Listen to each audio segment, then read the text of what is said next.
Welcome everyone. I'm Dóra Bodócs, and I'm here to present the PhD progress of my project, which will be about the neurocognitive development of children with perinatal insults. I'm a cognitive psychologist and a first-year PhD student, and with my helping team, we are working together to achieve our vision, which is to give every child a chance to speak on time. And within this vision, our current mission is to reveal the early indicators of language difficulties and its connection to perinatal insults. I have two ongoing projects at the moment, and both of them will focus on the prognostic accuracy of different biomarkers. However, in the first project, which will be our systematic review and the meta-analysis, we will focus on the global neurocognitive deficits in children with neonatal encephalopathy. And in the second project, we will focus our research interest to the language development of these children, and this will be a single-center retrospective cohort study. So let's start with my first project. So perinatal asphyxia and the resulting neonatal encephalopathy affect 0.5 to 3 per 1,000 live births in high-income countries, and it's the major cause of mortality and adverse neurological outcomes in children who were born on term. Several neurological deficits is also related to it, and the late diagnosis of these neurocognitive deficits can result in learning difficulties and poor social growth of these children, which can make it harder for them to achieve their academic goals or maintain their social networks. Despite this, there is no current accurate prediction which can predict the cognitive skills of these children at the age when they attend school. However, these early predictions and the intervention based on this prediction can result in a healthier developmental trajectory of these children. Based on this, our aim is to find the most accurate predictors for early detection of neurocognitive deficits in these children. Our clinical question for this study is that what's the most accurate early prediction tool for predicting adverse neurocognitive deficits in children with neonatal encephalopathy? Our population is children with neonatal encephalopathy, and the prognostic factors that we would like to investigate are the MRI, the amplitude-integrated EEG, the MRS, SNRS, and the blood gas markers. The outcome that we would like to investigate is the prediction accuracy of general neurocognitive development.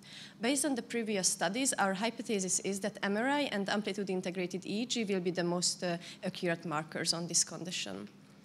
Our result would result in an implication of early prediction and later intervention of these neurocognitive deficits.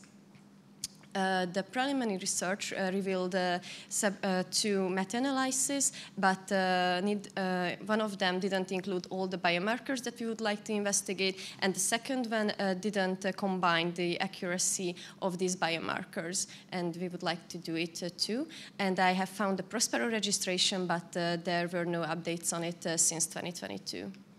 Here you can see three of my key articles, the population that we would like to investigate, some of the factors that we would like to involve, and an example of a widely used neurodevelopmental test, the Bayley Scales of Infants and Toddler Development Test.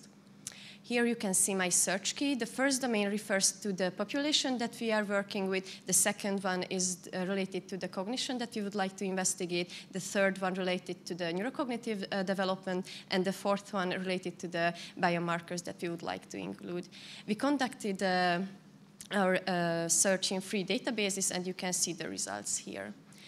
We ended up more than 7,000 articles, and after the duplicate removal, we ended up with around 6,000. Currently, we are at the stage of title abstract selection, and we are planning it to end and finish it soon. Let's move to my second topic, which is, as I've mentioned earlier, will also focus on the prognostic accuracy of these biomarkers. However, in this topic, we will focus and specify our research interest to the language development of these children. So despite the fact that we can acquire our native language pretty effortlessly and easily, at the age of 5, 7 to 8% of these children are diagnosed with developmental language disorder. And I think that I don't say anything new about that. Language is pretty important to us because we are connected to each other through it. For example, I'm speaking and hopefully you understand me. And or just think about that reading and writing are the first skills that we learn in elementary school. As I mentioned earlier, neonatal encephalopathy affects 0.5 to 3 per 1,000 live birth, and it's, in some studies it was related to impaired speech and language skills in these children, despite the fact that they had a good general neurological outcomes. Despite this discrepancy, there is no early detailed exploration of the domain-specific cognitive outcomes in children, so the current prediction only focuses whether the given child will have a good general, whether a bad general neurocognitive outcome. Based on this information, our aim is to find the most accurate predictors of language deficits in children with neonatal encephalopathy. Our clinical question will be that what's the most accurate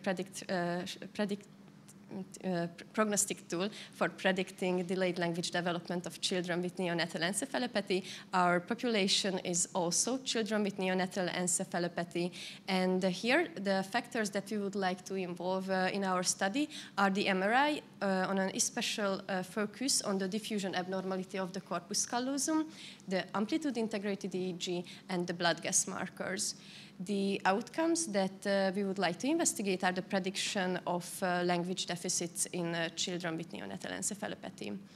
Our hypothesis is that the corpus callosum MRI quantified diffusion abnormality measures will be the most accurate prediction tool for predicting delayed language development. And our clinical and research implication would be the same as in my first project. So we would hope that our results would help early prediction and intervention which is focusing on the language development in these children. So, for example, attending speech therapy at an early age. So I would like to summarize my two projects up. So I would like to submit my first project at the autumn of 2025. And for the second project, I'm planned to submit it at the beginning of the autumn of 2026.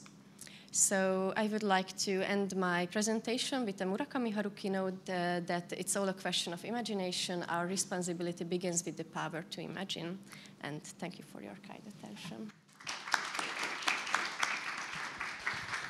I have a question regarding your first topic, regarding therapeutic hypothermia. Can you detail a bit about it? Yes, sure. So it's a proven neuroprotective factor for these children. So it means that when a children is born asphyxiated, they cool him or her down slowly. So there is two ways to do it. There is a cap for that, or a more widely used pillow, which is cooling them down, and it's proved to be a neuroprotective factors, and this is why we would like to only use articles which were done on children who were cooled. I have a question regarding your first project.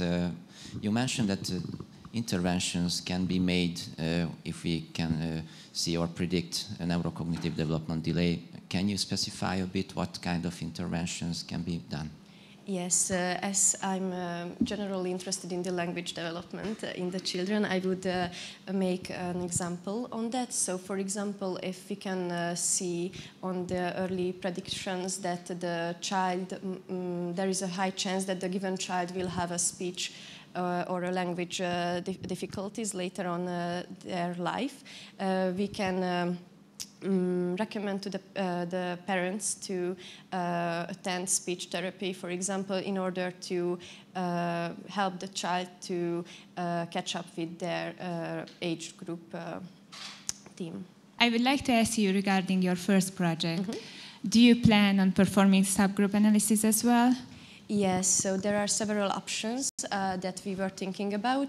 So, for example, in the case of the MRI measurements, there are several scoring systems that investigates the brain damage of these children.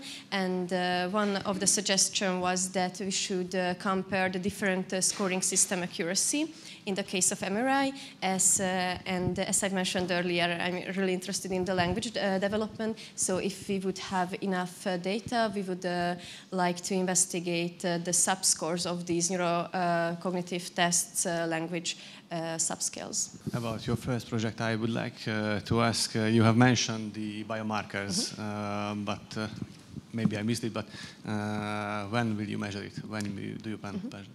So I would like to say that most of the biomarkers will be measured at the first week of the given child life. And for example, in the case of amplitude integrated EEG, it will continuously measured while the infant is cooled. So usually the articles include those articles which include amplitude integrated EEG, measures it through the first 20, not 72 hours of life, but I have found articles which included the amplitude integrated EEG measurements since the 102 hours of life. So this is... Thanks. Which type of blood gas markers are you looking for? The CO2 will be the most... I think that I have read articles mainly focusing on the CO2. So this is the first biomarker that came into my mind in the case of blood gas markers. Thank you, Dóra. Thank you.